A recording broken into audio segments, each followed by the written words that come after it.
إلهي لست للفردوس أعلى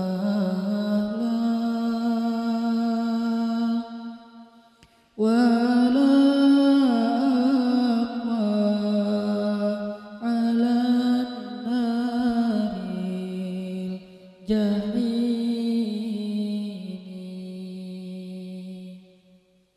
فهب لي توبة واغفر ذنوبي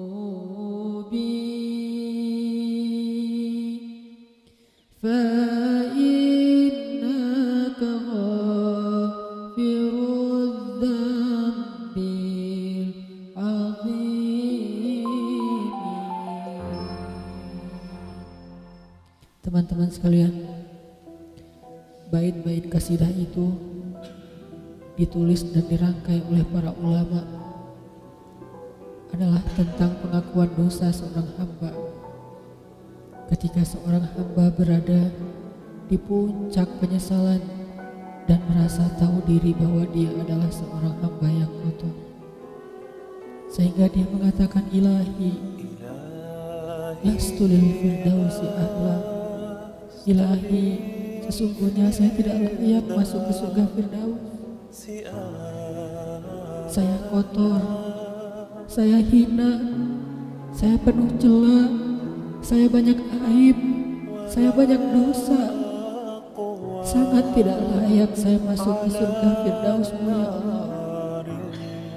Tidak ada satupun amal yang bisa saya banggakan sehingga menjadi jalan bagi saya masuk ke surga Firdaus-Mu ya Allah.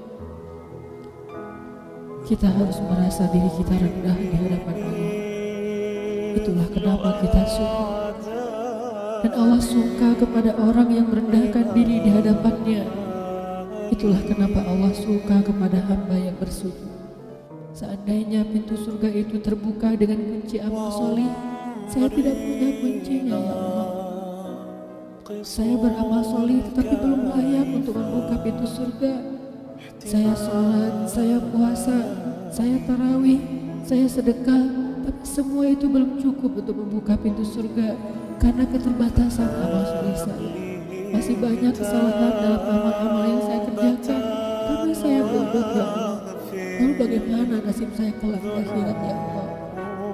Jika ditimbang-timbang, sungguh kedurhakaan saya lebih sering daripada istighfar saya ya Allah. Saya tidak pantas menjadi penghuni surga ya Allah. Wala aqwa 'alan naril jahimi. Tetapi saya juga tidak akan kuat dengan azab neraka jahim-Mu ya Allah. Karena sesungguhnya tidak ada satupun dari makhluk-Mu yang sanggup merasakan azab neraka. Semuanya takut kepada neraka-Mu ya Allah. Jangankan 1 tahun, jangankan 1 bulan, jangankan 1 hari, sedetik pun tidak akan sanggup ya Allah. Karena saya mendengar sesungguhnya Rasulullah SAW bersabda, azab yang paling ringan bagi penduduk neraka adalah dipakaikan baginya sendal terompah dari api yang membakar kakinya sampai mendidihkan kepalanya. Itulah azab yang paling ringan di neraka untuk orang yang paling ringan berbuat dosa. Bagaimana dengan saya ya Allah? Dosa saya banyak, saya pernah durhaka kepada ibu bapak saya.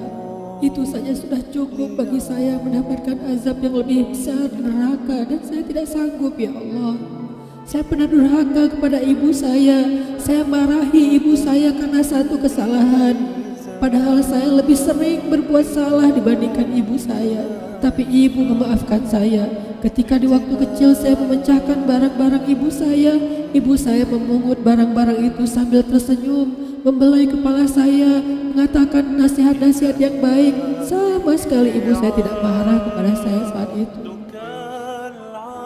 Tapi ketika telah dewasa, tidak sengaja ibu saya yang sudah tua renta kadang memecahkan barang saya, merugikan sedikit saja dari harta saya marah seperti setan ya Allah. Saya bentak ibu saya ya Allah, bahkan kadang membuat ibu saya terluka, kaget, takut. Pantaskah seorang ibu merasa takut terhadap anak yang dia kandung 9 bulan, yang dia lahirkan dengan taruhan nyawa, yang dia susui dengan darah dagingnya, yang dia didik, dia jaga, yang dia berjaga di malam hari tidak tertidur demi untuk menjaga anaknya dari seekor gigitan nyamuk? Pantaskah ibu merasa takut terhadap anaknya sendiri? Cukup satu dosa besar saja durhaka kepada ibu membuat saya pantas masuk api neraka.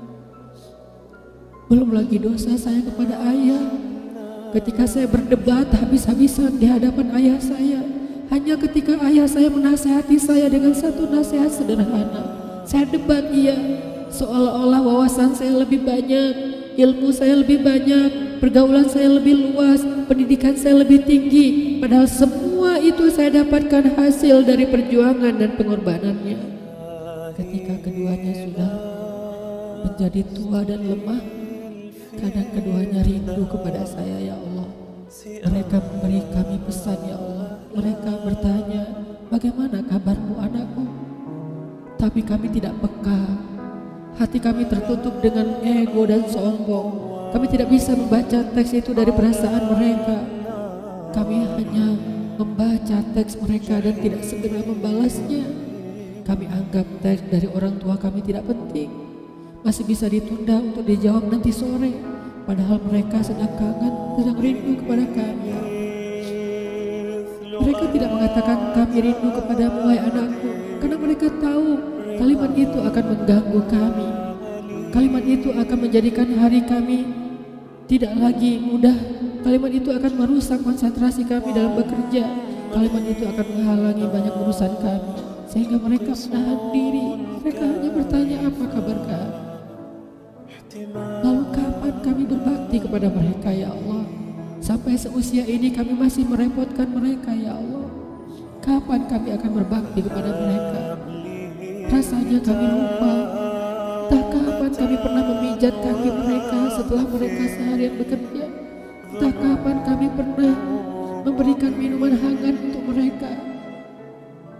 Kami durhaka kepada orang tua kami, ya Allah. Bahkan setelah mereka wafat, kami lupa mendoakan mereka di dalam salat kami. Harusnya kami disiksa di api neraka, tetapi kami tidak kuat, ya Allah. Belum lagi durhaka, kedurhakaan kami yang lain, dosa-dosa besar kami yang lain. Kami pernah bermaksiat kepadamu diam-diam, ya Allah. Kami pernah berbuat dosa diam-diam, dan padahal kami tahu itu dosa besar. Tapi kami tidak peduli, kami tidak takut kepadamu. Seolah-olah ancamanmu itu hanyalah mitos, seolah-olah ancamanmu itu hanyalah fiktif, seolah-olah apa yang kau firmankan di dalam Al-Quran itu tidak benar-benar ada. Kami sombong menantangmu dengan berbuat dosa. Banyak dosa yang kami tidak bisa menyebutkan satu persatu, ya Allah. Keluh lidah kami untuk menyebutkan dosa-dosa kami, ya Allah. Malu untuk menyebutkan dosa-dosa kami, ya Allah. Tidak ada yang bisa kami harapkan darimu selain Engkau terima taubat kami, ya Allah. Fahabli taubatan, beri kami taubat yang nasuha, ya Allah. Terima taubat kami, ya Allah. Kami belum berani meminta surgamu, kami juga tidak akan kuat dengan nerakamu. Kami meminta terimalah taubat kami, penyesalan kami, janji kami untuk kembali kepadamu, memperbaiki diri.